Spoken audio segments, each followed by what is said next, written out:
नमस्कार दोस्तों, free study 94 YouTube channel पे आपका फिर से स्वागत है। आज हम बात करने वाले हैं Bihar current affairs day to day में 4 नवंबर 2025 के अंतर्गत न्यूज़पेपर में हमारे लिए क्या है। तो बहुत सारे इंपॉर्टेंट इश्यूज आपको मिलेंगे और जैसा कि आप सभी को पता है कि बिहार के अंतर्गत जो है ना बहुत सारे करंट अफेयर्स अभी नहीं चल रहा है। जो भी चीजें हैं वो हम बात कर लेंगे इस सेशन में, क्योंकि ऑलरेडी जो है ना अभी इलेक्शन का दौर है और आचार संहिता लागू है, तो कोई भी ऐसी चीजें नहीं न्यू अनाउंसमेंट तो नहीं करेगी सरकार। ठीक है, देखिए सबसे पहले अगर हम आज की बात करें तो कहा जा रहा है देश में शोध और नवाचार के लिए केंद्र सरकार ने खोला है खजाना और प्रधानमंत्री नरेंद्र मोदी ने 1 लाख करोड़ के अनुसंधान कोष का शुभारंभ किया है। ठीक है, तो ये हमारे लिए बेहद ही इंपॉर्टेंट आर्टिकल है, इस पे हम डिटेल से चर्चा करेंगे। इसके साथ साथ कहा जा रहा है कि ट्रंप का एक दावा है कि पाकिस्तान समेत कई देश कर रहे हैं परमाणु हथियारों का परीक्षण। ठीक है, तो एक बहुत बड़ा ये कंसर्न है। ठीक है, और भारत के लिए क्या है, भारत के लिए भी कहा गया है कि भारत अपनी अगली पीढ़ी के परमाणु जो हथियार हैं वो तैयार करने पर जो है ना सोचे, ऐसी जरूरत है आने वाले समय के लिए, तो उस पर भी हम बात करेंगे। इसके साथ साथ कहा जाता है कि SIR लोकतंत्र के लिए मील का पत्थर है और ऐसा कहना है मुख्य निर्वाचन आयुक्त थे ज्ञानेश कुमार। ठीक है, उनके बारे में इनके द्वारा जो किया गया बात है कि SIR, तो इसमें हम देखेंगे कि चुनाव सुधार जो है ना भारत में कब कब किया गया है, चुनाव सुधार। ठीक है, भारत में कौन और कब, तो ये जो कहीं ना कहीं जो है ना आपके एग्जामिनेशन के लिए बेहद ही इंपॉर्टेंट है। ठीक है, और आप इस बार देखेंगे UPPCS प्रीलिम्स एग्जामिनेशन का अगर हम बात करें तो प्रारंभिक परीक्षा 2025 में जो है ना क्वेश्चन पूछा था कि एक तरफ जो है ना चुनाव सुधार दे दिया गया और दूसरा दिया गया था इसको क्रमबद्ध जो है ना, इसको क्रमबद्ध क्या किया था, इसको क्रमबद्ध पूछा था कि इसको जो है ना कालानुक्रम जो है ना जो है सही क्रम में उसको लगाना था कि सबसे पहले कौन हुआ फिर उसके बाद कौन आया। तो इस तरीके से जो है ना आपको समझना पड़ेगा कि किस तरीके से प्रश्न कमीशन पूछ सकता है यहां से। इसके अलावा हम बात करेंगे कि 2 से 3 माह में शुरू होगा सेमीकंडक्टर उत्पादन और इसके लिए जो है काम चल रहा है, पायलट प्रोजेक्ट के तौर पे काम चल रहा है। तो इसके बारे में हम डिटेल से बात करेंगे क्योंकि ये हमारे एग्जामिनेशन के लिए बेहद ही इंपॉर्टेंट है। नेक्स्ट हम बात करेंगे कि सिक्किम में पहली बार देखी गई है रॉयल तितली। तो इस तरीके से जो है ना मेजर टॉपिक अगर हम बात करें तो लगभग आज जो है ना हमारे न्यूज़पेपर में लगभग 10 से 12 ऐसे न्यूज हैं जहां से प्रारंभिक परीक्षा में प्रश्न बन सकते हैं और मेंस में भी यहां से प्रश्न पूछे जा सकते हैं। और इसी तरीके से लगभग 4 से 5 ऐसे संपादकीय हमने लिया है, आर्टिकल लिया है जो मेंस प्रोस्पेक्टिव से बेहद ही इंपॉर्टेंट होने वाला है। तो वीडियो को शुरू से लास्ट तक देखना है दोस्तों। वीडियो अगर पसंद आए तो लाइक जरूर करना है। चैनल पे नए हैं और चैनल को अभी तक सब्सक्राइब नहीं किया मित्रों तो प्लीज चैनल को जरूर सब्सक्राइब कीजिए। PDF के लिए टेलीग्राम चैनल जरूर ज्वाइन कीजिएगा, वहां पे सारे PDF अवेलेबल करवाए जाते हैं ताकि आप उसके माध्यम से भी रिवीजन कर सकते हैं। तो बिना किसी देर का 4 नवंबर 2025 के अंतर्गत इंपॉर्टेंट बिहार करंट अफेयर्स और राष्ट्रीय और अंतर्राष्ट्रीय घटनाक्रम पे हम चर्चा शुरू करते हैं। तो दोस्तों सबसे पहला न्यूज है आज बिहार करंट अफेयर्स का ही है कि बिहार में मेक इन इंडिया पर जोर दिया जाएगा और मोबाइल फैक्ट्री लगाने की बात की गई है प्रधानमंत्री मोदी जी के द्वारा। आप सभी को पता है कि अभी बिहार में इलेक्शन का दौर चल रहा है और 6 नवंबर को फर्स्ट फेज का इलेक्शन होने वाला है, 11 नवंबर को सेकेंड फेज जो कि फिनिश हो जाएगा और 14 नवंबर को क्या आ जाएगा, रिजल्ट आ जाएगा शाम तक, समझे। तो ऑलरेडी जो है ना कहीं ये डेट आपकी एग्जामिनेशन के लिए तो इंपॉर्टेंट है ही, लेकिन हम बात कर रहे हैं कि सरकार अभी कह रही है, अलग अलग घोषणाएं कर रही है। ठीक है, हमें उस चीजों पे नजर रखनी होगी। ठीक है, क्योंकि ऑलरेडी जो है ना कहीं यही इनका सही समय होता है इनसे जो है ना अपनी सारी चीजों को मनवाने का। ठीक है, तो कोई कह रहा है कि हम ये चीज दे देंगे, कोई कह रहा है कि हम ये चीज दे देंगे, लेकिन जो है ना इसमें इन सारी चीजों में एक चीज आप जो है ना ध्यान केंद्रित कीजिएगा। सबसे आकर्षक की चीज ये है कि सभी लोग जो है ना, सारी पार्टियां जो है ना रोजगार देने की बात कर रही है। तो अगला जो 5 साल जो है ना 5 वर्ष होगा, यानी 2025 से 2030 तक बिहार में बहुत सारी वैकेंसी आने वाली है। ठीक है ना, बहुत सारी वैकेंसी आएगी। प्राइवेट पब्लिक सेक्टर में तो आएगा ही आएगा, सरकारी नौकरियां तो आएंगी ही आएगी, प्राइवेट सेक्टर में भी जो है बहुत सारी अपॉर्चुनिटी आपके लिए आएंगे। ठीक है, तो अगर मोबाइल फैक्ट्री लगती है वहां पे तो सबसे पहले अब मान के चलिए कि जिस क्षेत्र में, जिस जिले में, ठीक है, लगता है ये मोबाइल फैक्ट्री लगेगा, अब मान के चलिए कि वहां के लोगों को जो है ना और उसके आसपास जो जिले हैं उन सभी जिलों के लोगों को जो है ना एक बेहतर अपॉर्चुनिटी मिलने वाला है, समझ रहे हैं। तो ये चीजें हमारे एग्जामिनेशन के लिए तो इंपॉर्टेंट है ही। जो कहा जाता है कि बिहार में औद्योगिकरण मतलब कि उद्योग क्यों नहीं लगते हैं, तो देखिए हर चीज का इस सिलेक्शन में आपने देखा ही होगा कि किन्हीं ने कहा कि हम AI हब बनाएंगे, किन्हीं ने कहा कि हम जो है प्रॉपर जो है मोबाइल की फैक्ट्री लगाएंगे, कोई कह रहे हैं कि भैया जो है ना हम पलायन को रोक देंगे। ठीक है, तो ये सारे जो है ना बिहार को लेकर के एक अपने आप में एक इश्यूज हैं जहां से आपके एग्जामिनेशन में प्रश्न बन सकते हैं। ठीक है, इन चीजों को समझना है। इसी के अंतर्गत प्रधानमंत्री जी भी नहीं चुके और इन्होंने भी बोल दिया कि भैया जो देखो अगर हमारी सरकार आती है, एनडीए की सरकार आती है, तो हम जो है ना मोबाइल फैक्ट्री लगा देंगे। उनको पता है कि मोबाइल का बिहार में जो है ना, बिहार की जनसंख्या 14 करोड़ के आसपास है, ठीक है। और ये जो है युवा राज्य है, और युवा राज्य होने के कारण यहां पर जो है ना मोबाइल का कंजप्शन बहुत हाई लेवल पर है, समझ रहे हैं बात।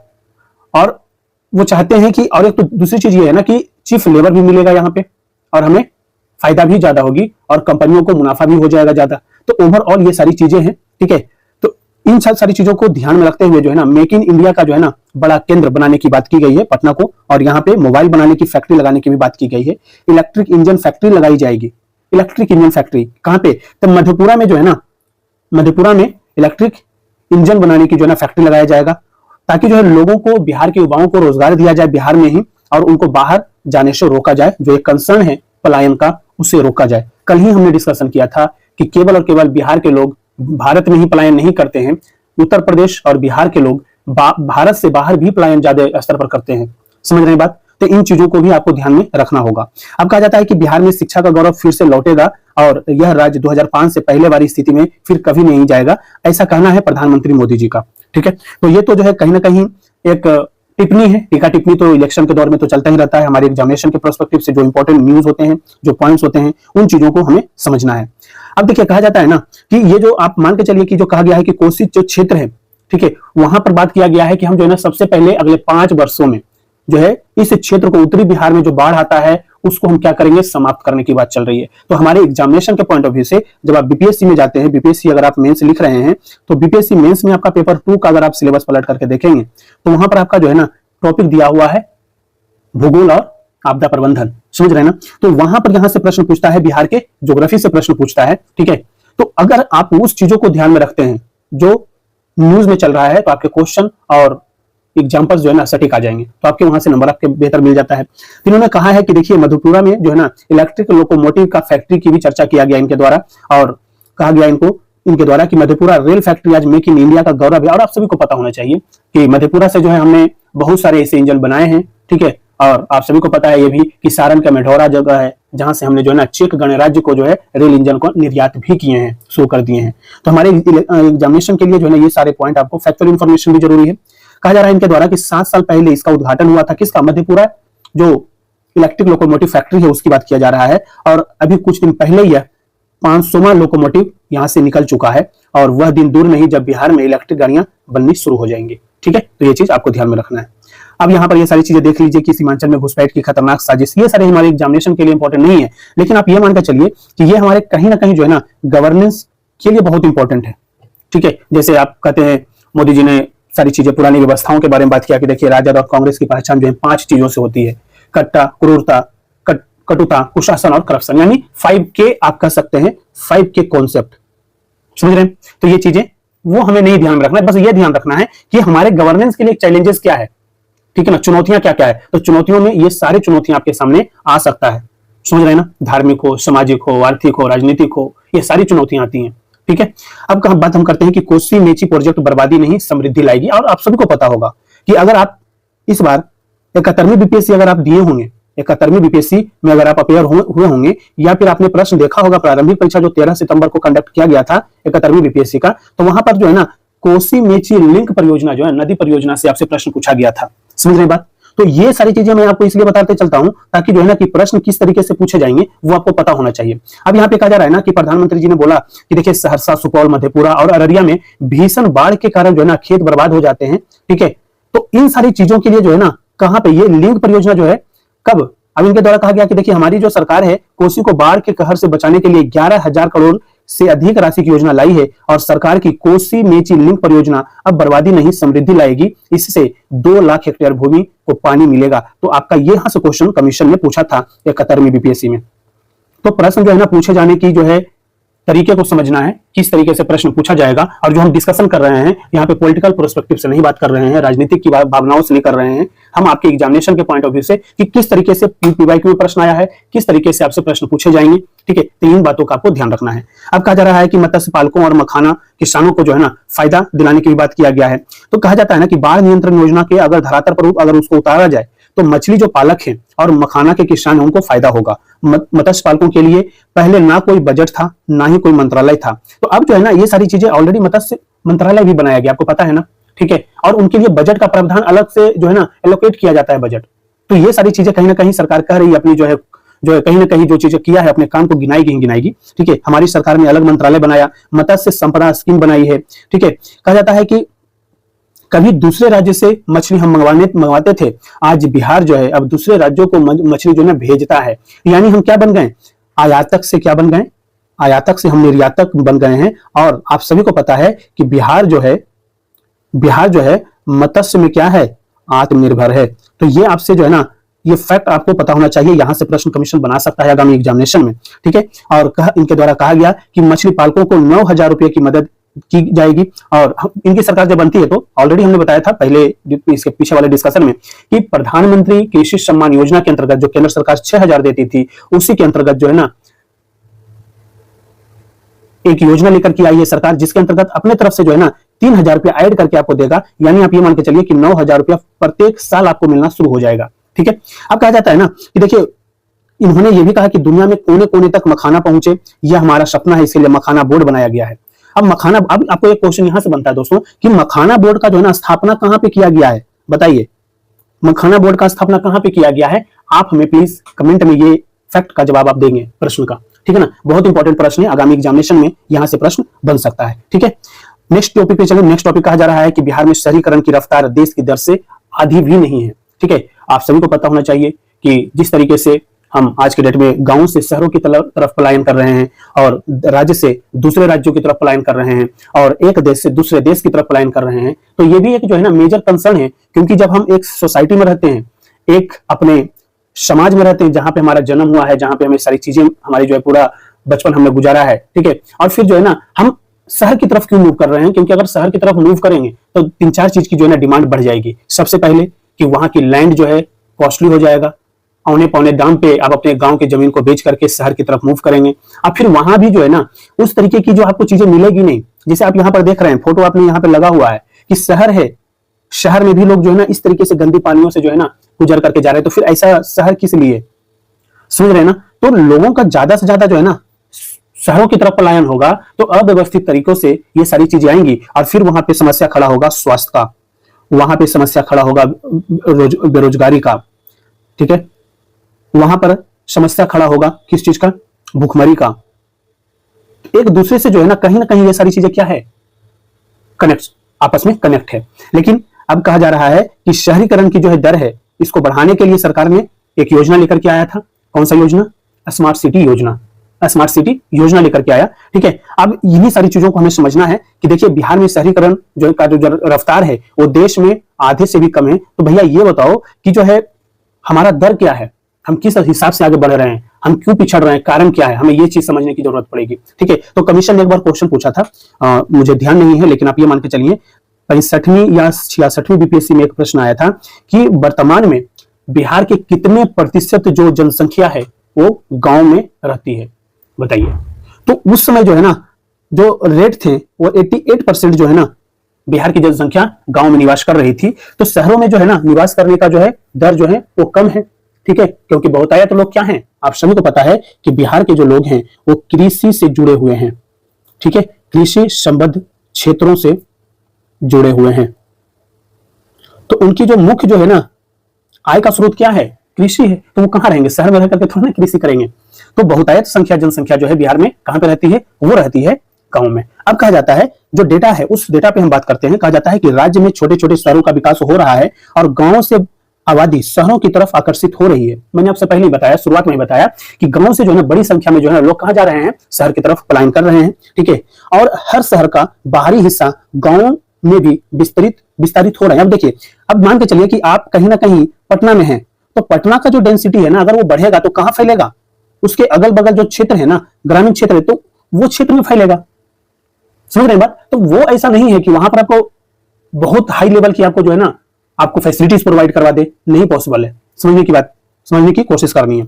अब कहा जा रहा है कि इसके बावजूद देश की तुलना में बिहार का शहरीकरण आधे से भी कम है और 2011 की जनगणना यह बताता है कि बिहार की कुल आबादी का लगभग 11.3% जो है ना शहरों में निवास करती है दोस्तों। जैसा कि हमने आपको बताया था, यहां पर हमने बताया था कि पीवाईक्यू का यह प्रश्न था कि कितने परसेंट जो है ना जनसंख्या जो है ग्रामीण क्षेत्र में निवास करती है, तो उसका जो है आंसर था 88%। और वही यहाँ पे डेटा कहा जा रहा है कि 2011 की जनगणना के अनुसार जो है बिहार की कुल आबादी का लगभग 11.3% जो है ना शहरों में निवास करती थी। और शहरीकरण में लगातार वृद्धि तो हो रही है, लेकिन वर्तमान में यह बढ़ करके 15.4% हो गया है। तो अगर आज उस समय की बात है, समझ रहे हैं ना, लेकिन आज अगर क्वेश्चन पूछा जाए, लेकिन आपका डेटा अगर उठाया जाए 2011 के अनुसार, तो फिर भी यही जवाब होगा। लेकिन अगर वर्तमान सर्वे के अनुसार बोला जाए तो कितना होगा, तो आप कह सकते हैं कि लगभग 86% जो है ना जनसंख्या या 84% जनसंख्या कहां रह रही है, ग्रामीण क्षेत्रों में रह रही है। समझ रहे हैं। तो यही कहा जा रहा है कि लगभग 15.5% जो है ना, जो है शहरीकरण हुआ है। और इससे अब बिहार में 19 नगर निगम, 88 नगर परिषद और 154 नगर पंचायत कार्यरत हैं। 2024 तक भारत का शहरीकरण का औसत लगभग जो है ना कितना है, औसतन कितना है, तो 36.87% था। और 2011 में यह जो है 31.2% था। तो बढ़ करके कितना वृद्धि हुआ है, वृद्धि आप देख सकते हैं कि लगभग 5.67 जो है ना प्रतिशत की वृद्धि दर्ज की गई है, जो है ना भारतीय पूरे मतलब कि पूरे जो है ना पूरे स्तर पर बात किया जा रहा है। भारत के शहरीकरण का जो है ना विकास दर जो है, औसत जो है कितना वृद्धि कितना हुई है, वो आपको यहां से एक फैक्ट ये भी निकल के आता है, ठीक है, राष्ट्रीय स्तर पर। अब कहा जाता है कि 2011 जनगणना में यह 31.2% था। और अनुमान है कि देखिए एक फैक्ट आपको मिलता है यहां से कि 2035 तक शहरी जनसंख्या कितना करोड़ हो जाएगी, तो 67.5 करोड़ जो है ना शहरी जनसंख्या होने का अनुमान है। कब तक होने का अनुमान है दोस्तों, तो 2035 तक। ये डेटा आपको याद रखना है। जैसे ही आपके शहरीकरण के लिए आपसे शहरीकरण अर्बनाइजेशन पर क्वेश्चन पूछता है कमीशन, मेंस में क्वेश्चन बहुत बनते हैं इसे, ठीक है, कि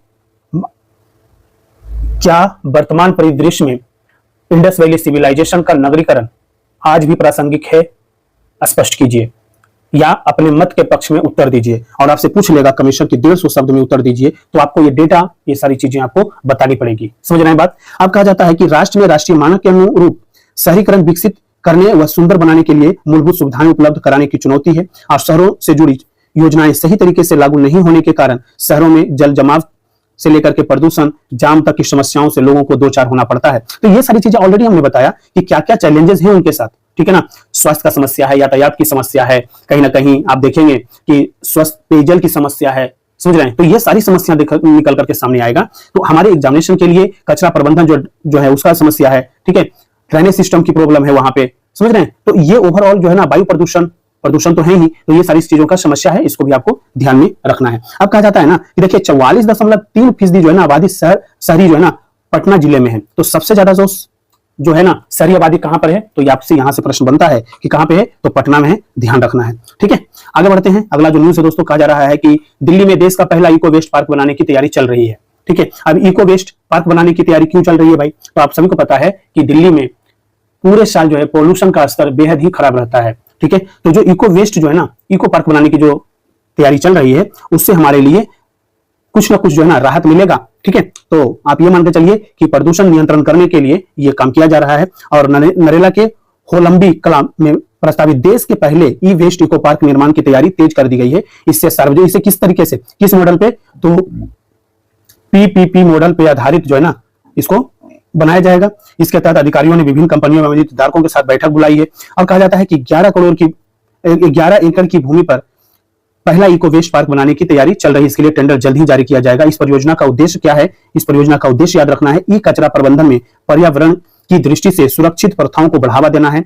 ई वेस्ट इको पार्क की स्थापना के लिए DSIIDC ने इस कार्य से जुड़े विभिन्न हितधारकों और कंपनियों की एक बैठक बुलाई है, ठीक है, ताकि टेंडर निकालने से पहले विभिन्न पहलुओं पर जानकारी जुटाई जा सके। अब ये सारी चीजें तो जो है ना कहीं ना कहीं ये बताना चाह रहे हैं कि भैया इसका जो है ना हम इसको स्थापना कैसे करें, इसको स्थापित कैसे करेंगे, वो सारी चीजें रहेगा, ठीक है।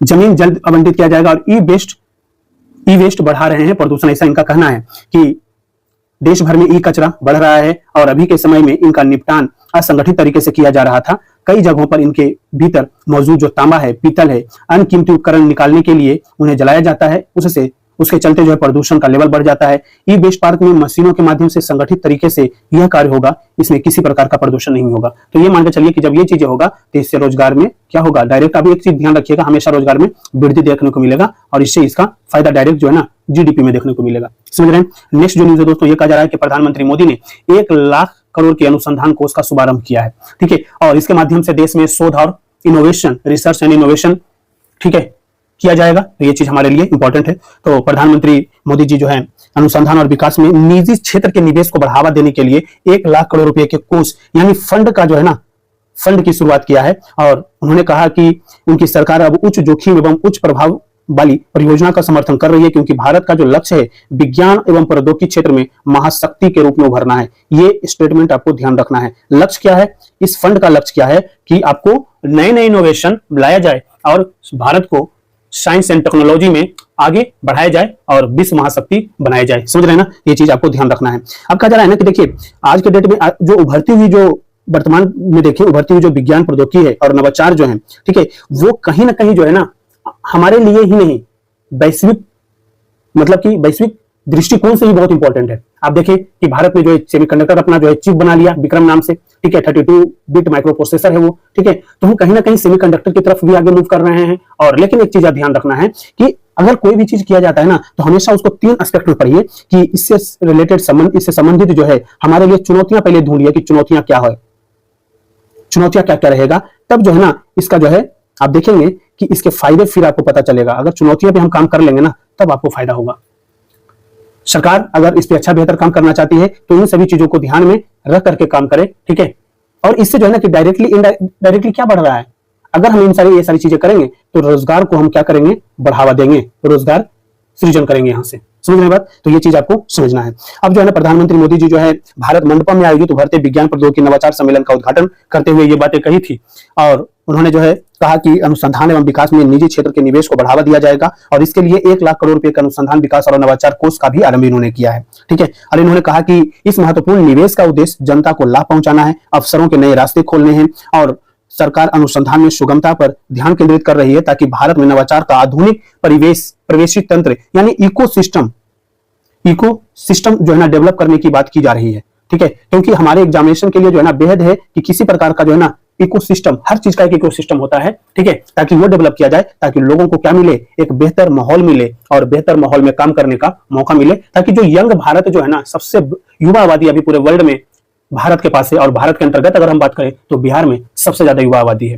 उत्तर प्रदेश बिहार आप बात कर सकते हैं, ठीक है। तो वो चीजों को हमेशा जो है ना ध्यान में रखना है। तो मोदी जी कहते हैं कि भैया देखो जो है हम बिहार में क्या लगाने वाले हैं, तो मोबाइल फैक्ट्री लगाने वाले हैं, एआई का हब बनाएंगे। गृह मंत्री जी कहते हैं, हमेशा कहते हैं, ठीक है। कोई कहते हैं कि हम पलायन रोक देंगे, ठीक है, युवाओं को हम अपने घर में रोजगार देंगे। तो वो सारी चीजें जो है ना ठीक है, ठीक है, लेकिन कहीं ना कहीं रोजगार का तो हम कहीं ना कहीं तो अगर हम हब बनाएंगे बिहार को तो दूसरे स्टेट से भी तो लोग आएंगे ना काम करने के लिए। ऐसा थोड़ा ना कि बिहार में नौकरी है, प्राइवेट सेक्टर है तो बिहार के लोगों को ही केवल रोजगार या मिलेगा, जरूरी थोड़ा ना है। तो प्राइवेट कंपनियां हमेशा जो है ना कहीं जो उस फील्ड के जो बेस्ट ब्रेन है ना उसको अपने पास लेकर के आएगी। चाहे तो कंपनी आप लद्दाख में खोलिए या फिर बिहार में खोलिए या फिर कोयम्बटूर में खोलिए, कहीं भी खोलिए, ठीक है। कन्याकुमारी में भी खोलिएगा तो भी आपको जो है बिहार के लोग मिल ही जाएंगे वहां पे, ठीक है, उत्तर प्रदेश बिहार के लोग। अब ये सारी चीजें हैं, इसके लिए कहा जाता है कि देखिए भारत जो है ना, इन्होंने कहा कि देखिए स्टार्टअप के क्षेत्र में भारत दुनिया में जो है तीसरे सबसे बड़े परिवेशी तंत्र के रूप में उभरा है। एक फैक्ट आपके लिए यहां से निकल करके आता है, ठीक है। और सरकार ने विश्वविद्यालय में अनुसंधान रिसर्च फाउंडेशन की स्थापना किया है। 1 दशक पहले भारत में महिलाओं द्वारा दायर पेटेंट की संख्या सालाना जो है ना 100 से भी कम थी और यह आज जो है प्रति वर्ष 5000 से अधिक हो गई है, ठीक है। तो महिलाओं के द्वारा जो है ना जो चीजें बढ़ाया जा रहा है वो भी काबिल तारीफ है। और तकनीकों का स्वदेशीकरण पे जोर देने की बात इन्होंने कहा है कि जो तकनीकें टेक्नोलॉजी रेडीनेस लेवल 4 तक सफल हो चुकी है, यानी जिनके प्रोटोटाइप बन चुके हैं, उनके लिए कुल लागत की 50% तक राशि ऋण के रूप में दी जा सकती है। यह ऋण दीर्घावधि होगी और अनुदान और लघु अवधि ऋण नहीं दिए जाएंगे। कहा जाता है कि प्रधानमंत्री ने 24 को जाएंगे और कुरुक्षेत्र में जाएंगे और वहां पे 10वां अंतर्राष्ट्रीय गीता महोत्सव की शुरुआत करेंगे। तो एक फैक्ट आपको याद रखना है, ये पीटी के प्रोस्पेक्टिव से बहुत इंपॉर्टेंट है कि 10वां अंतर्राष्ट्रीय गीता महोत्सव का शुरुआत कहां पे किया जा रहा है दोस्तों, तो गुजरात कुरुक्षेत्र में किया जाएगा। इसकी शुरुआत कब होगी, 15 नवंबर को इसका शुरुआत किया जाएगा, ठीक है। और ये हमारे लिए फैक्चुअल इंफॉर्मेशन बनता है प्रीलिम्स के पॉइंट ऑफ व्यू से, ठीक है, जिसको आपको ध्यान में रखना है। अब कहा जा रहा है कि नैतिक एआई ढांचे को आकार दे रहा है भारत। तो प्रधानमंत्री मोदी जी कहते हैं कि देखिए भैया, जो आर्टिफिशियल इंटेलिजेंस का जमाना है और ऐसे में जो है ना भारत नैतिक और मानव केंद्रित कृत्रिम बुद्धिमत्ता के लिए वैश्विक ढांचे को आकार देने में जो है ना अहम भूमिका निभाएगा। और इंडिया एआई मिशन पर 10,000 करोड़, देखिए फैक्चुअल इंफॉर्मेशन आपको मिलता है यहां से कि इंडिया एआई मिशन पर 10,000 करोड़ निवेश किया है और भारत 2026 में ग्लोबल एआई समिट की अगुवाई भी करेगा। तो ये फैक्ट आपके लिए इंपॉर्टेंट है, यहां से प्रश्न बना सकता है कमीशन, याद रखना है आपको। व्यापारिक चुनौतियों से निपटने पर मंथन भी किया जा रहा है दोस्तों। कहा जाता है प्रधानमंत्री ने सोमवार को वैश्विक व्यापार में प्रतिस्पर्धा को बढ़ाने से जुड़े बिंदुओं पर चर्चा भी किया है और निर्यातकों के साथ बैठक किया है। उन्होंने बताया है कि बैठक में परिधान, चमड़ा, रत्न, आभूषण, हस्तशिल्प, इंजीनियरिंग और समुद्री उत्पाद जैसे क्षेत्रों के प्रतिनिधियों ने भाग लिया। तो यहाँ पर जो है ना अमेरिका द्वारा जो 50% की जो टैरिफ लगाने के कारण ये जो क्षेत्र है इसमें चुनौतियों का सामना कर रहे हैं, तो सरकार के द्वारा ये जो बैठक किया गया है, ठीक है, उसको इन्हीं सारी चीजों को साधा गया है दोस्तों, समझ रहे हैं ना। तो इसको आपको ध्यान में रखना है, ठीक है। नेक्स्ट यही है, या ऑलरेडी हमने इस पर बात कर लिया है, ठीक है, बहुत ज्यादा इसमें कुछ एक्स्ट्रा नहीं है। बात करते हैं नेक्स्ट की आम आदमी से जुड़े 3 बड़े मसलों पर सुप्रीम कोर्ट सख्त है। पहला मामला यह है कि डिजिटल अरेस्ट का मामला, हमने ऑलरेडी आपसे बात किया था कि डिजिटल अरेस्ट का 3,000 करोड़ की वसूली पर कोर्ट ने जताई है हैरानी जताई है, ठीक है। तो डिजिटल अरेस्ट का जो मामला है ना आपके एग्जामिनेशन के लिए बहुत ही इंपॉर्टेंट न्यूज है। यहां से प्रारंभिक परीक्षा में प्रश्न बनता है कि लगातार न्यूज में बना रहा ये डिजिटल अरेस्ट शब्द क्या है, ठीक है, या किससे संबंधित है। ABCD 4 स्टेटमेंट देगा, पूछ लेगा आपसे आंसर कि सही इसका जो है ना आंसर क्या है, जो इसको आपको ध्यान में रखना है। इस पे सुप्रीम कोर्ट लगातार जो है अपनी बातें कर रही है। इसके बाद जो है ना कहा है प्रदूषण को लेकर के कि प्रदूषण बढ़ने पर नहीं बल्कि पहले से सक्रिय होकर के कदम उठाई एजेंसियां, ठीक है। तो ये जो है ना कि लगातार आपको इस पे काम करना पड़ेगा। अगर आप इस पे सख्त अगर नहीं होंगे तो आप मान के चलिए कि सितंबर अक्टूबर से जो दिल्ली में पोल्यूशन बढ़ता है या पूरे भारत में जो पोल्यूशन बढ़ता है उसको लेकर के एजेंसियों को काम करने की जरूरत है। इसके साथ साथ कहा जाता है कि सरकारी दफ्तरों में कुत्तों को खाना खिलाने पर जारी करेगा, ठीक है, दिशा निर्देश। तो ये भी कहीं ना कहीं आपको ध्यान में रखना है। इसको आप एक बार, इसको कुछ ज्यादा नहीं है, ऑलरेडी हमने डिस्कशन कर लिया है पहले ही, ठीक है। तो ये हमने आपको इसलिए बताया कि देखिए भैया ये सारी चीजें जो है इश्यूज है जो आपको ध्यान में रखना है, ठीक है। अब कहा जा रहा है दोस्तों कि ये देखिए ये है कि लवारिस कुत्तों के मामले में हलफनामा न देने पर तलब किया था और मुख्य सचिवों ने अदालत में एक साथ माफी मांगी है। सोचिए, तो वो हमें चीजें पढ़नी है जहां से एग्जामिनेशन में प्रश्न बनेगा, चाहे वो पीटी हो या मेंस हो, ये सारी चीजें हमें ध्यान में रखना है, ठीक है।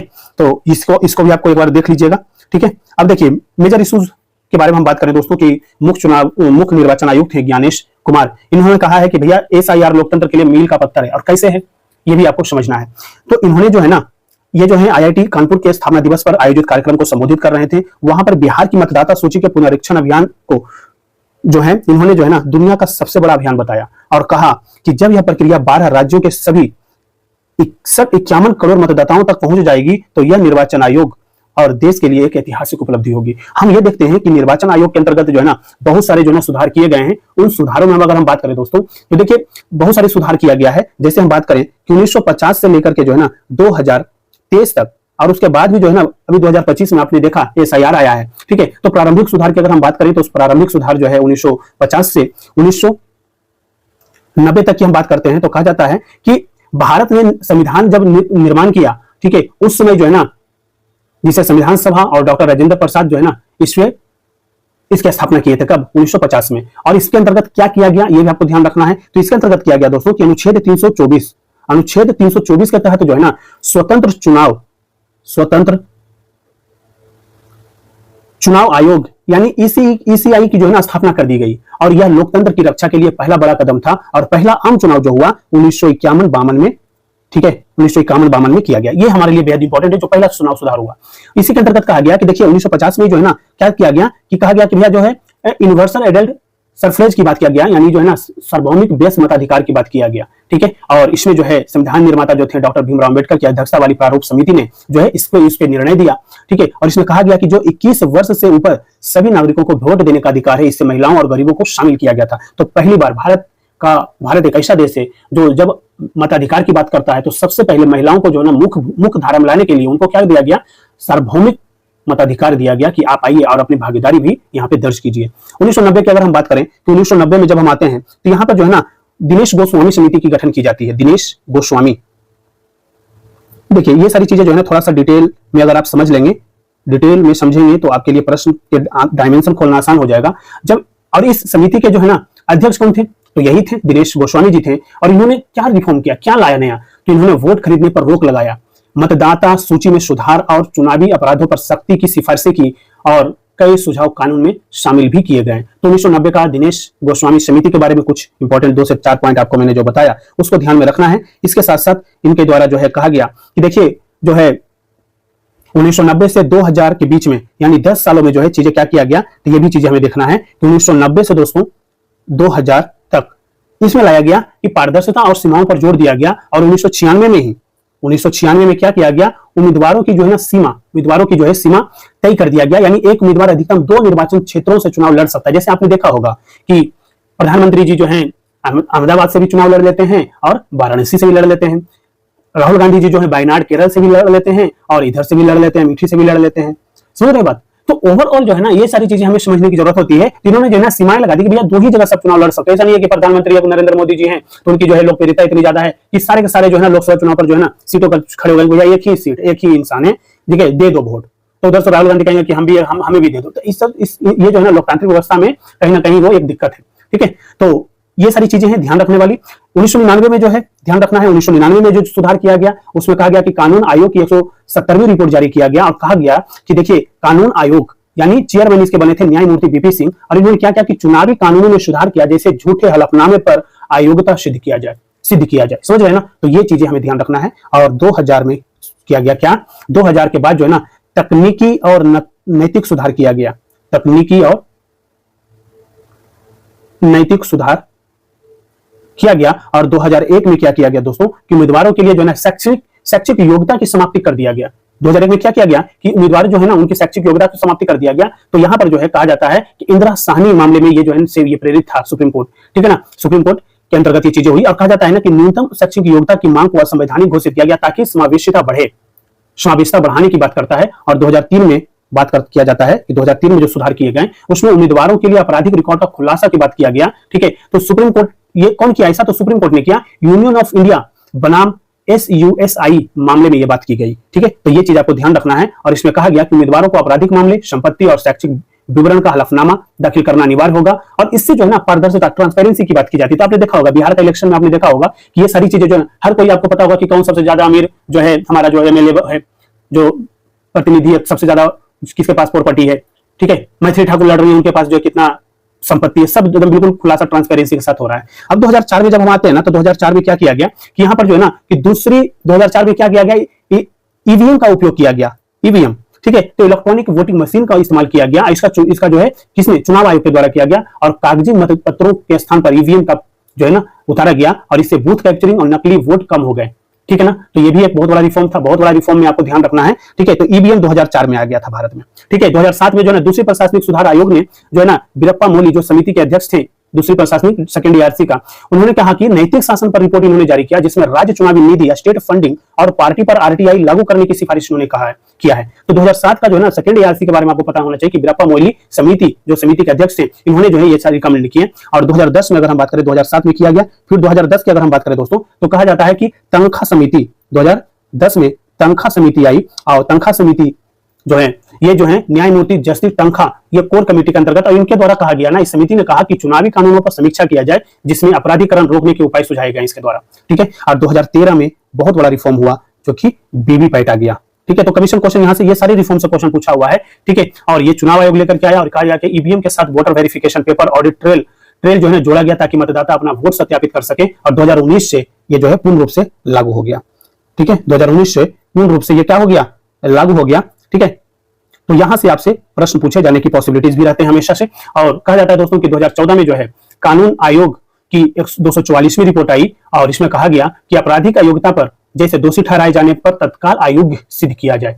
समझ गए, तो ये भी चीज ध्यान रखना है। 2015 में जो है कानून आयोग की 255वीं जो रिपोर्ट आई और इसमें कहा गया कि व्यापक सुधार जिसमें ECI को अधिक स्वतंत्रता और पार्टियों के वित्त पर जो है ना नियंत्रण की बात करता है 2015। और 2017 में एक बड़ा रिफॉर्म होता है जो कि आता है इलेक्टोरल बॉन्ड योजना लाया गया वित्त मंत्रालय और केंद्र सरकार के द्वारा। ठीक है, और वित्त मंत्री कौन थे 2017 में, तो आप सभी को पता होना चाहिए कि अरुण जेटली जी थे। ठीक है, उसमें क्या किया गया, तो कहा गया कि राजनीतिक दलों को दान देने के लिए बॉन्ड प्रणाली लाई गई, लेकिन 2024 में सुप्रीम कोर्ट ने इसे असंवैधानिक घोषित कर दिया दोस्तों। तो ये चीज आपको पता होना चाहिए कि जो इलेक्टोरल बॉन्ड योजना लाया था जिसको जो है 2024 में कमीशन ने यानी सुप्रीम कोर्ट ने असंवैधानिक घोषित कर दिया था।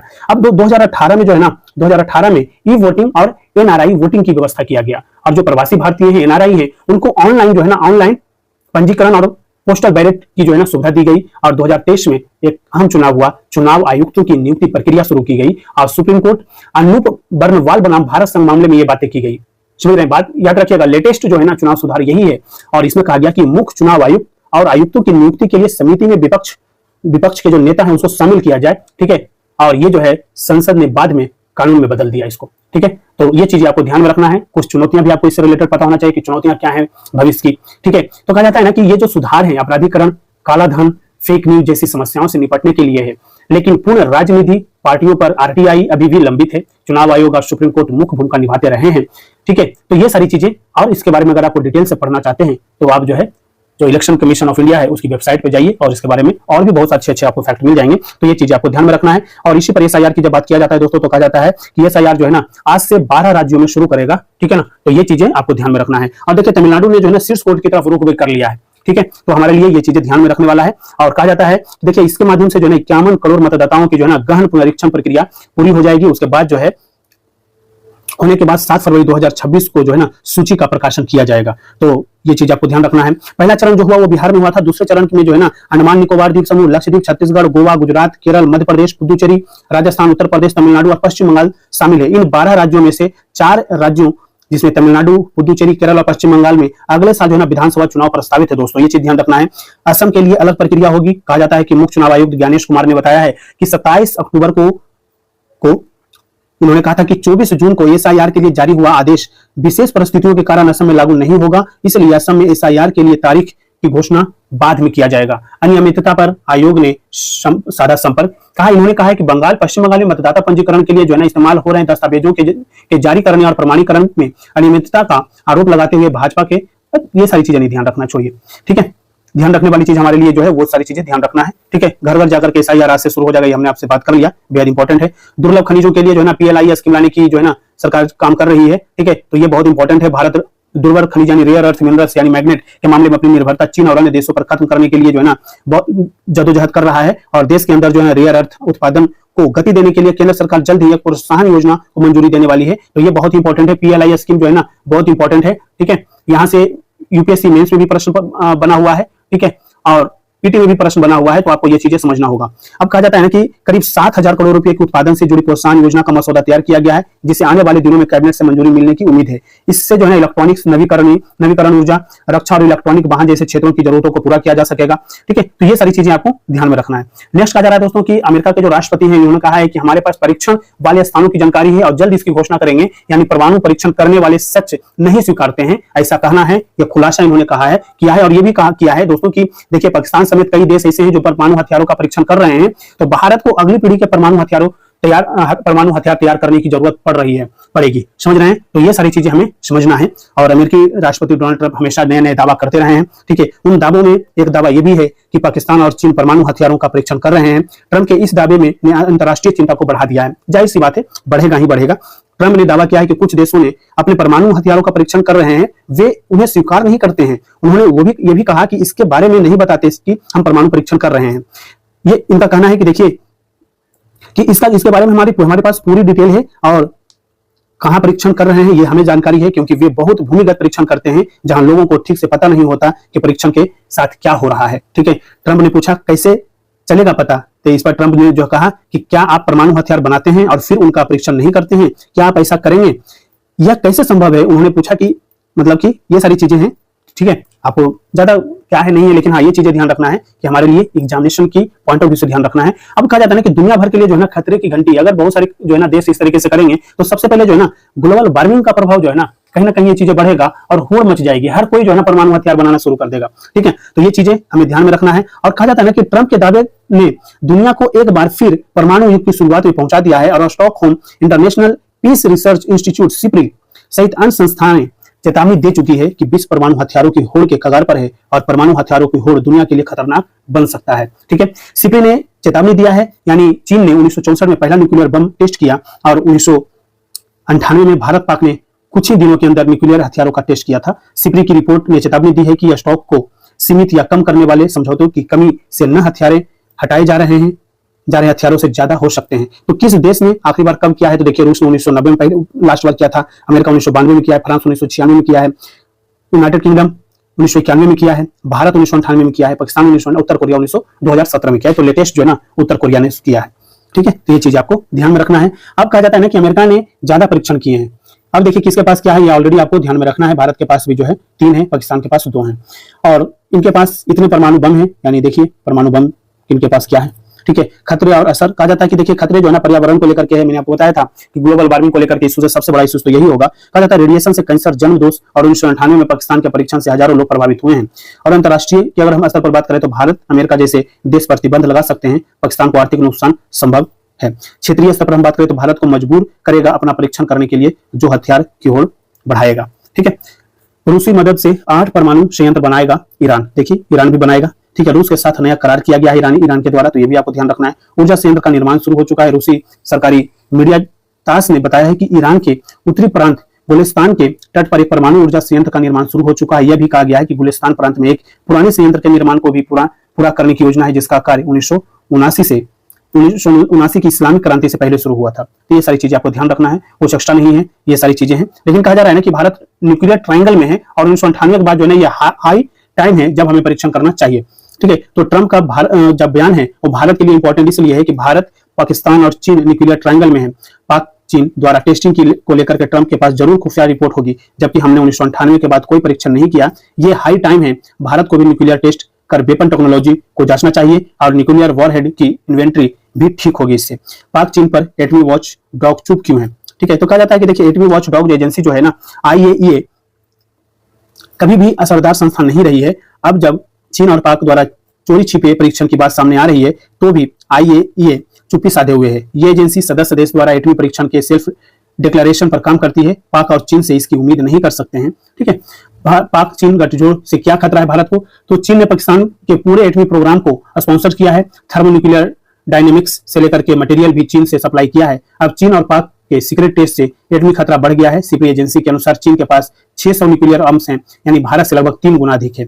भारत का न्यूक्लियर सिद्धांत क्या है? भारत हमेशा से नो फर्स्ट यूज का सिद्धांत मानता है, लेकिन इसका मतलब ये नहीं है कि हम न्यूक्लियर टेस्ट नहीं करेंगे। परमाणु परीक्षणों को रोकने वाली NPT CTBT पर भी भारत ने हस्ताक्षर नहीं किए हैं। भारत पर यदि अमेरिका समझौते के नाम पर दबाव डालता है तो इसको खारिज करना होगा। ठीक है, तो ध्यान रखना ये सारी चीजें। कहा जाता है कि छोटे टेस्ट छिपना संभव है, पर बड़े टेस्ट सेंसर, सैटेलाइट और रेडियो एक्टिव लीक से पकड़े जाते हैं। तो याद रखना ये सारी चीजें जो बहुत इंपॉर्टेंट है। अनिल अंबानी की 750 करोड़ की संपत्ति जब्त किया गया है, और आप सभी को पता है कि पेपर 3 यूपीएससी का जो है इंटरनल सिक्योरिटी में मनी लॉन्ड्रिंग एक चैप्टर है, टॉपिक हमें पढ़ना होता है, जहां से के लिए जो है ये एग्जांपल्स के तौर पर आप इसको पुट कर सकते हो, याद रखना है। प्रदूषण नियंत्रण के साल भर प्रयास और बेहतर और सार्वजनिक परिवहन, और ऐसा कहना है सुनीता नारायण का, ये पर्यावरणविद हैं, इनके द्वारा ये आर्टिकल दिया गया है। ठीक है, तो ये एक बहुत अच्छा आर्टिकल है, इसको आपको एक बार देख लेना है।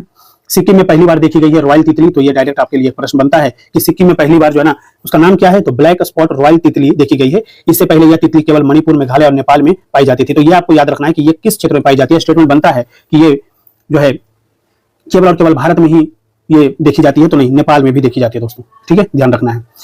कहा जाता है कि 2-3 माह में शुरू होगा सेमीकंडक्टर उत्पादन, और कहा जाता है कि जो मंत्री जी हैं, इलेक्ट्रॉनिक्स मंत्री हैं अश्विनी वैष्णव, इन्होंने कहा है कि 3 संयंत्रों में चल रहा है उत्पादन का जो है ना पायलट प्रोजेक्ट। और आप सभी को पता होना चाहिए कि भारत जो है ना अपना पहला जो है सेमीकंडक्टर लॉन्च किया है, जिसका नाम है विक्रम। देश की आर्थिक सुरक्षा और रणनीतिक निर्भरता के लिए देश में सेमीकंडक्टर उत्पादन जरूरी है, और मोबाइल फोन से लेकर के विभिन्न प्रकार के electronics item, health care sector, रक्षा सेक्टर व अंतरिक्ष सेक्टर के लिए सेमीकंडक्टर का उत्पादन बहुत ही महत्वपूर्ण है। इस बात का ध्यान रखना है। 6 राज्यों में सेमीकंडक्टर से जुड़े 10 प्लांट को मंजूरी दिया गया है। तो अब तक जो है ना देश के 6 राज्यों में सेमीकंडक्टर उत्पादन से जुड़े 10 प्लांट की स्थापना की सरकार ने मंजूरी दे दिया है, और इन राज्यों में गुजरात है, असम है, आंध्र प्रदेश, उत्तर प्रदेश, पंजाब है, उड़ीसा शामिल है। इन 10 प्लांटों की स्थापना में 1.6 लाख करोड़ की निवेश की उम्मीद की जा रही है। और देश में सेमीकंडक्टर के उत्पादन के लिए सरकार ने 2021 में इंडिया सेमीकंडक्टर मिशन लॉन्च किया था, जिसके तहत सेमीकंडक्टर का उत्पादन करने वाली कंपनियों को 76,000 करोड़ का इंसेंटिव का प्रस्ताव किया गया था। तो ये आपके लिए बेहद इंपॉर्टेंट फैक्ट है, यहां से आप चीजों को निकाल सकते हो। नेक्स्ट टॉपिक पे चलते हैं। कहा जाता है कि रूस की मदद से 8, ये हमने बात कर लिया है, यूक्रेन को मिले और पैट्रियट एयर डिफेंस सिस्टम और टॉम हॉक से परहेज इन्होंने किया है। ठीक है, तो ये सारी चीजें आपको देख लेना है। नाटो प्रमुख बोले हैं इस पर फैसला अमेरिका का करना है, और अमेरिकी राष्ट्रपति ने कहा है कि युद्ध को और बढ़ाना नहीं चाहते हैं। ठीक है, तो इन सारी चीजों को ध्यान में रखना है। ठीक है, नेक्स्ट कहा जा रहा है कि ब्राजील में होने वाले COP30 में गूंजेगा पेरिस समझौते के अमल का मुद्दा। तो ये बहुत इंपॉर्टेंट है और ये 10 से 11 नवंबर तक चलेगा सम्मेलन। ठीक है, कहाँ पे? ब्राजील में चलेगा। ठीक है, तो ये चीजें हमारे लिए बेहद इंपॉर्टेंट है। और कह रहे हैं कि देखिए जो जलवायु परिवर्तन की चुनौतियों से निपटने के लिए 10 साल पहले जो है ना हमने पेरिस समझौता किया था, पेरिस सम्मेलन किया था, COP15। ठीक है, कॉप हमने किया था, जिसमें चर्चित पेरिस समझौते पर अब तक जो है किस देश ने कितना अमल किया है, इसे लेकर के ब्राजील में के बेलम में 10 नवंबर से शुरू हो रही कॉन्फ्रेंस कॉप ऑफ पार्टीज 30 में अहम चर्चा हो सकती है। इसके साथ ही चर्चा होगी कि इस समझौते के तहत विकसित देशों की ओर से आर्थिक और तकनीकी सहायता मुहैया कराने को लेकर के क्या वादे और किन किन देशों ने पूरा किया है। साथ ही यह भी किया जाएगा कि दुनिया ने जो विकासशील देश इससे जुड़े लक्ष्य को हासिल नहीं कर पाए उसके पीछे क्या कारण थे। यह सम्मेलन 21 नवंबर तक चलने की बात है चलेगा और इस दौरान भारत भी अपने नए लक्ष्यों प्रगति पर ब्यौरा देगा। इसके साथ साथ कहा जाता है कि देखिए जो यहाँ पर जाएंगे वो हमारे वन और पर्यावरण मंत्री हैं भूपेंद्र यादव जी, उनकी अगुवाई में भारत का प्रतिनिधिमंडल इस सम्मेलन में हिस्सा लेगा। ठीक है, तो ये चीजें हमें ध्यान रखना है। और कहा जाता है कि COP में इन मुद्दों के अतिरिक्त भारत ने मिशन लाइफ के तर्ज पर पर्यावरणीय चुनौतियों से निपटने के लिए नागरिक फोकस योजना बनाने के विषय को शामिल किया है। तो ये नागरिक फोकस योजना जो है ना, मिशन लाइफ, ये सारी चीजें आपको ध्यान रखने वाली बात है। इसमें लोगों को पर्यावरण अनुकूल जीवन शैली से जोड़ने से संबंधित पहलुओं पर जोर दिए जा सकते हैं। कार्बन क्रेडिट, कार्बन सिंक के मुद्दे पर भी चर्चा होगी। तो ये जो है ना टर्म जो निकल के आ रहा है ना, यह स्टैटिक में आपको पढ़ना है। ठीक है, स्टैटिक में जाकर के आपको पढ़ना है। भारत गत कुछ वर्षों में इस दिशा में उठाए गए कदमों को दुनिया के सामने रख सकता है। इनमें एक पेड़ मां के नाम बहुत अच्छा इनिशिएटिव है। ठीक है, अभियान के तहत 140 करोड़ से अधिक जो है पौधे अब तक रोपे जा चुके हैं। पेरिस समझौते के मद्देनजर भारत ने 2070 तक कार्बन उत्सर्जन को लेकर के जो है ना नेट जीरो का लक्ष्य रखा है। तो 2070 तक जो है ना नेट जीरो का लक्ष्य रखा है और वर्ष 2030 तक गैर जीवाश्म ईंधन ऊर्जा को 500 गीगावाट तक बढ़ाना है। और वन एवं पर्यावरण मंत्रालय के मुताबिक सम्मेलन में वह ग्लोबल साउथ का प्रतिनिधित्व करेंगे। ठीक है, भारत करेगा और साथ ही वो इन देशों के सामने खड़ी जो चुनौतियां हैं उसको प्रमुखता से रखेंगे। और इनमें वे सभी देश शामिल हैं जो तकनीकी और सामाजिक रूप से कम विकसित है, पिछड़े हैं। ठीक है, तो ये चीजें हमारे एग्जामिनेशन के लिए यहाँ से आपको 4 से 5 पॉइंट इससे निकलता है जहां से आपको ध्यान में रखना है। मिशन लाइफ आपको ध्यान में रखना है। ठीक है, कार्बन क्रेडिट आपको याद रखना है, कार्बन सिंक की बात करता है ये आपको याद रखना है, एक पेड़ मां के नाम अभियान के बारे में आपको पता होना चाहिए। ठीक है, तो ये सारी चीजें जो है ना आपके एग्जामिनेशन के लिए बेहद इंपॉर्टेंट है। और ग्लोबल साउथ में कौन कौन से देश आते हैं ये आपके पास जुबान पे होनी चाहिए, क्वेश्चन बना सकता है मैप से। भारत दुनिया का तीसरा बड़ा आईफोन बाजार है। ठीक है, तो ये सारी चीजें ध्यान रखना, फैक्ट बनता है। ठीक है ना। नेक्स्ट का जरा फसल बीमा में तय होगी कंपनियों व राज्यों की जवाबदेही। और इसके लिए जो है कृषि मंत्री जो है शिवराज ने बीमा अधिकारियों को गहन फील्ड जांच के लिए आदेश दिए हैं। और किसानों को बीमा क्लेम में 1-1 रुपया मिलने पर कृषि मंत्री ने जताई है नाराजगी। ठीक है, कहा जाता है कि सब्सिडी राशि समय पर जारी न की तो राज्यों को 12% ब्याज वसूला जाएगा राज्यों से, समझ रहे हैं ना। और रबी सीजन में नहीं होगा यूरिया संकट, इसकी भी इन्होंने जो है प्रॉपर जो है दिया, आश्वासन दिया है। और भारत बहरीन की महत्वाकांक्षी व्यापार समझौता वार्ता हुआ है। ठीक है, तो इसमें आपको देख लेना है कि क्या क्या चीजें किस चीज पे हुआ है। गाजा में शांति के लिए एक मत, ठीक है, ये भी बात हुई है। ठीक है, देश में चीता के लिए एक और नई खेप अब कहां से आएगा, बोत्सवाना से आएगी दोस्तों। ठीक है ना, ये भी चीज हमें ध्यान में रखना है कि इससे पहले हमने नामीबिया लाया, साउथ अफ्रीका से लेकर के आए, सभी जगह से धीरे धीरे लेकर के आ रहे हैं। ठीक है, तो क्वेश्चन पूछा था कान्हो नेशनल पार्क के बारे में जो है ना आपसे कमीशन पूछा था यूपीएससी इस बार प्रश्न। और कुनो नेशनल पार्क भी इंपॉर्टेंट है जो कि आपको ध्यान में रखना है। और इसके साथ साथ जो है ना देखिए 24 कुनो पार्क में है और तीन जो है ना गांधी सागर अभियान में रखे गए हैं। तो 27 में से जो है ना ये, तो आपको ये दोनों जो है ना आपको याद होना चाहिए। कहां पर है ये हमें कमेंट बॉक्स में लिख करके बताएंगे। ठीक है, दवाओं के विकास के समय जो है ना, दवाओं के विकास का समय कम करने के लिए एआई ढांचा विकसित करने की बात की गई है। तो अब देखिए सबसे इंपॉर्टेंट ये है ना कि एआई का इस्तेमाल जो है ना कौन कौन से क्षेत्र में हम कर सकते हैं। तो आप जो है ना सभी सेक्टर में कर सकते हो। ठीक है, प्रश्न बनता है आपको यहाँ पर देखेंगे कि एआई को अब निजी डेटा की जरूरत नहीं है, इसके बिना ही बता रही है नौकरी लोन पाने का सही उम्मीदवार कौन है। ठीक है, तो इनके ऊपर जो है एक आरोप लगा था कि भैया देखो तुम जो है ना कि सर्च करते हो तो दूसरे डेटा से जो है ना उठा लेते हो और फिर बताते हो। अब ये जो है ना ये ओपिनियन आया, सार्वजनिक डेटा इंसानों को एक जैसे पैटर्न से फैसले ले रही है आर्टिफिशियल इंटेलिजेंस। ठीक है, तो वो चीज आपको समझना है। ठीक है, अब एआई एल्गोरिथम बताएंगे कि किस जगह मिल सकते हैं इमिग्रेट्स, लोगों की प्रसन्नता, नौकरी और जिंदगी तक छीन जाने का खतरा है इसके माध्यम से। बहुत सारी चीजें कुछ ना कुछ कमियां रहती है। अफगानिस्तान में शक्तिशाली भूकंप, 20 की मौत, 643 घायल हुए हैं। ठीक है, तो इसको लेकर के भारत ने जो है भूकंप प्रभावित लोगों के लिए खाद्य सामग्री पहुंचाई है। ठीक है, तो हमारे लिए जो है ना कि एक बेहद इंपॉर्टेंट जो है ना ये इसलिए टॉपिक बन जाता है क्योंकि आज के डेट में जो है ना ये एक आपदा है। आपदा प्रबंधन जब हम पढ़ते हैं पेपर 3 में तो उसमें एक भूकंप भी है। ठीक है, फिजिकल ज्योग्राफी का इंपॉर्टेंट पार्ट तो है ही है, लेकिन हम डिजास्टर मैनेजमेंट में भी पढ़ते हैं, तो आप इसको ध्यान रखना है। बात करते हैं दोस्तों कि एआई की मदद से दंपति को 19 साल बाद मिला है संतान का सुख। तो आप देखिए कि आप जो है ना कि मेडिसिन, चिकित्सा, सभी सेक्टर में जो है ना इसका इस्तेमाल कर सकते हो। तो जरूरी नहीं है कि इसको हम पढ़ लें कि हाँ भैया क्या है, लेकिन ये जो है ना द लेसेंट पत्रिका में प्रकाशित जो है ना है, तो आपको ये चीज पता होना चाहिए। जब आप पढ़ते हैं इन चीजों को तो आपको इसके बारे में पता है। और जब आप बायोटेक्नोलॉजी पढ़ते हैं ना तो आपको जो है ना आईवीएफ के बारे में आपको पढ़ना होता है। ठीक है ना, IVF के बारे में आपको पढ़ना होता है, तो ये सारी चीजें जरूर आपको ध्यान रखना है। नाइजीरिया में अमेरिका कभी भी कर सकता है सैन्य कार्रवाई, तो आपको ध्यान रखना है। नाइजीरिया का लोकेशन आपको पता होना चाहिए, ठीक है, उसके अगल बगल जो है देश जो है वो आपको पता होना चाहिए, ठीक है। और इसमें कहा गया है कि देखिए अफ्रीका देश में जो है ईसाई जो मर रहे हैं ना, उस मामले में जो है ना ये सारी चीजें सामने आई है कि जो ईसाइयों की जो है हत्या कर रहे हैं इस्लामी आतंकी संगठन के सफाई के लिए अमेरिका वहां पर जल्द हवाई और जमीनी हमले कर सकता है। और यह बात जो है अमेरिकी राष्ट्रपति डोनाल्ड ट्रंप ने कही है, ठीक है। तो ये सारी चीजें आपको ध्यान रखना है। अब कहा जा रहा है दोस्तों कि अमेरिका भारत रक्षा समझौता हुआ है और दोनों देशों में किसका होगा ज्यादा फायदा, इसके बारे में आपको देखना है। समझौते में 4 बड़े फायदे जो हैं, कहा जाता है कि दोनों देशों के सेनाएं मिलकर के प्रशिक्षण और सेनाभ्यास करेगी, इससे सैन्य सहयोग बढ़ेगा। दोनों देश मिलकर के हथियार, रक्षा उपकरण और नई तकनीक बनाएंगे। भारत अमेरिका को अपनी कुछ आधुनिक रक्षा तकनीक साझा करेगा और दोनों देशों की एजेंसियां एक दूसरे को सुरक्षा जानकारियां साझा करेंगे। लगातार बढ़ रहे हैं रक्षा संबंध। भारत और अमेरिका हाल के समय में अपने रक्षा संबंधों को लगातार बढ़ा रहे हैं।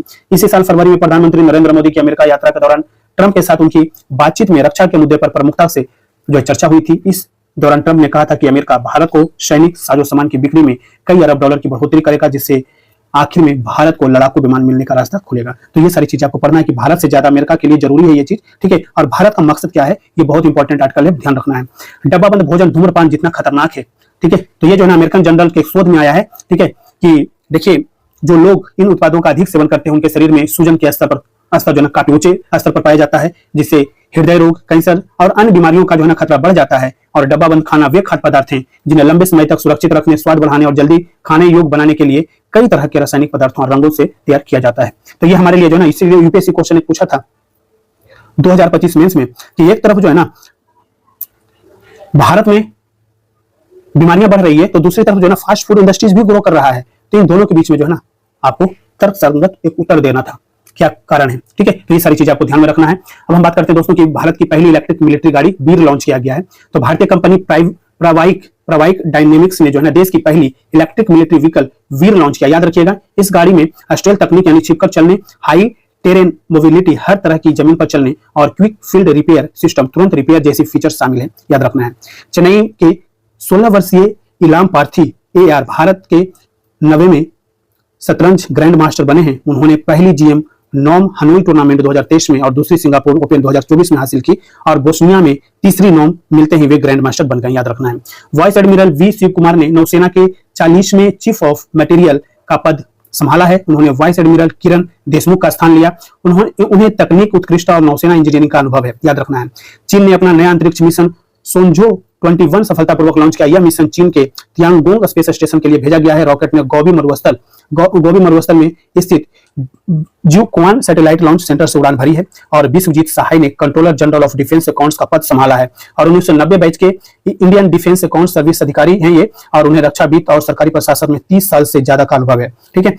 अब ये आपको जो है ना आर्टिकल देखना है, जो इंपॉर्टेंट जो संपादकीय दोस्तों, ये आपको देखना है कि बाहुबलियों में नेता तलाश की पार्टियां, ठीक है। तो अलग अलग कहा जाता है ना कि एक बाहुबली को उस दल ने टिकट दिया जो जंगल राज के खिलाफ लड़कर सत्ता में आया, तो एक ने बाहुबली उस पार्टी को प्रचार में जुटा था जो नया बिहार बनाने की दावा करती है। तो इसको लेकर के आपने पता होगा। और ये विभूति नारायण जी का आर्टिकल है, पूर्व IPS अधिकारी हैं, बेहद इंपॉर्टेंट। और ये इंटरनल सिक्योरिटी के लिए कितना इंपॉर्टेंट है, और ये हमारे इसे हम कहते हैं कि राजनीतिक में क्या चीजें चल रही है, उसको आपको इसके माध्यम से आपको सारी चीजें पता करनी है, ठीक है।